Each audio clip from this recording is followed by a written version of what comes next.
Akizungumza katika uzinduzi huo jijini Dar es Salaam, Rais wa Taasisi ya International Peace Information IPI, Profesa Wilson Munguza, amesema wabunge hao sio wa kuchaguliwa na wananchi, bali ni wa kuteuliwa na taasisi ya IPI ambao watahusika kutoa elimu ya amani hapa nchini. Amesema wanaamini nchi ikiwa na amani, Rais wa Jamhuri ya Muungano wa Tanzania ataweza kufanya shughuli zake kwa utulivu na kuwaletea wananchi maendeleo. Katika jimbo la uchaguzi tutakuwa na mbunge mmoja ambaye ni wa IPI.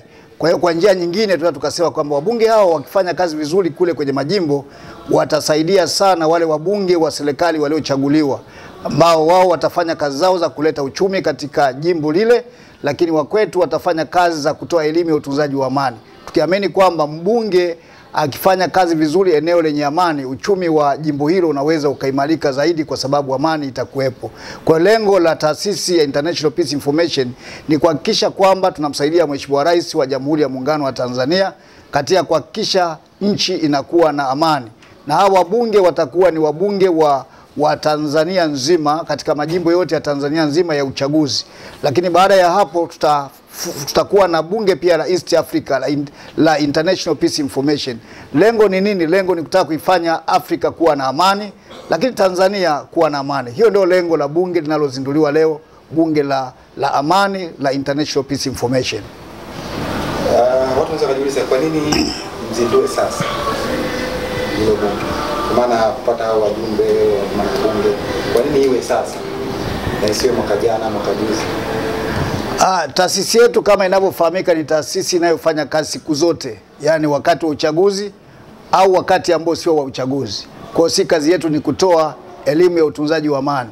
Kwa hiyo tumejiongeza kuweka wabunge hawa ili waweze kufanya kazi vizuri na kazi iweze kuendelea vizuri, ili tuweze kupata matunda makubwa ya kutanua taasisi yetu ya International Peace Information. Kwanza, wabunge wa International Peace Information hawapatikani kwa njia ya uchaguzi, wanapatikana kwa njia ya uteuzi.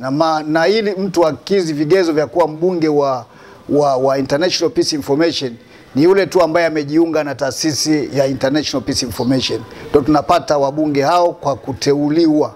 Wanateuliwa, wanapelekwa maeneo au wanakuwepo maeneo, wanakwenda kufanya kazi katika hayo majimbo. Utaratibu wa kufanya kazi utakuwa chini ya viongozi wetu wa mikoa, kwa sababu taasisi International Peace Information ina viongozi tayari wa mikoa, na hawa waliokuwepo, hawa tunasema wabunge, ni sehemu tu ndani ya taasisi, lakini wana viongozi kule mikoani ambao wanasimamia. Kutakuwa na utaratibu wao, lakini pia tutakuwa na mwenyekiti wa bunge ambaye kwa njia nyingine tunasema kama huyu ni speaker wa bunge, ambaye yeye watasimamia wale wabunge wote ambao wanaofanya shughuli katika jamii za kutoa elimu ya utunzaji wa amani.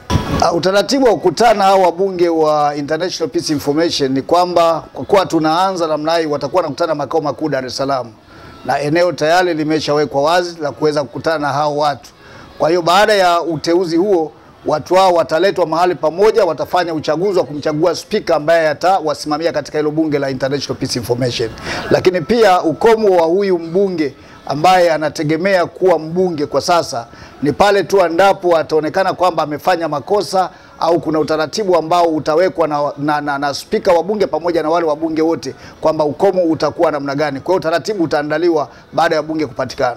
Wanachama wa taasisi ya International Peace Information IPI ambao wameteuliwa kuwa wabunge wa amani wamesema amani ni suala muhimu, hivyo watashirikiana na serikali kutoa elimu na kuilinda. Mimi nitahakikisha kwamba ndani ya jimbo langu kwamba watu wote wanapata elimu na utunzaji wa amani, na kama inavyofahamika kwamba amani ni zao la haki, tutasisitiza na kushauri serikali waweze kufanya haki pale endapo wanapoona kuna viashiria vya uvunjifu wa amani katika kutimiza majukumu yao, wasiende katika kinyume na utaratibu ambao utaharibu viashiria vya uvunjifu wa amani vikaweza kutokea. Hivyo nina furaha sana na nahakikisha nitafanya juhudi kubwa na jitihada za dhati kabisa kuhakikisha naisaidia serikali yangu, lakini pia jamii yangu kuhakikisha swala zima la amani na utulivu inapatikana pasipo kikwazo. Naahidi nitafanya kazi kwa umoja, ushirikiano na kuhakikisha amani ya nchi inatawala na inaendelea kuwa na amani.